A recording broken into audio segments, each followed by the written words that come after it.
Bahkan apabila kita tak hina tengku, takkan ke tengku, tengok penyesalan bagi kita hotel mati. Hotel tengku dong di kita sembahyang jenazah kita, penyesalan yang paling raya bagi kita.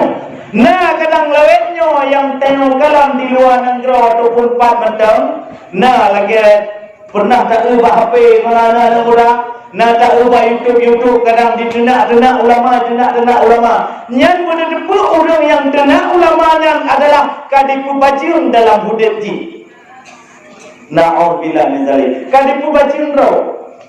Pak dalil tengku mutasar mesin roh dengan pegah kadipu bajing roh orang hina ulama. Karena yang penikah mak moyah ji ulama, tengkunya gemgue batiro ulama, maka ji hukum tengku ji penikah mak ji dan moyah ji. Berani orangnya ji yakin ke ulama, yang adalah gelaknat oleh Allah, gelaknat oleh malaikat, gelaknat oleh manusia. Maka ji menyona poe wa hidup mungkin dikalon. Urang getil, urang kaya, urang budok, urang nabuk orang. Yang berlain dan pegah, nyon pegah mak kata itu. Ya, orang baru, ku pegah pak tinggalnya.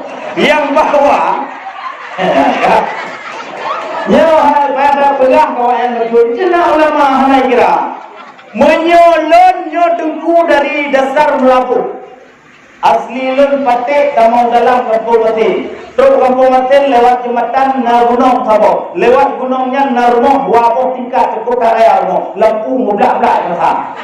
Nyan ke dilihat rumahnya na rumah hubung-hubung nyan rumah lu.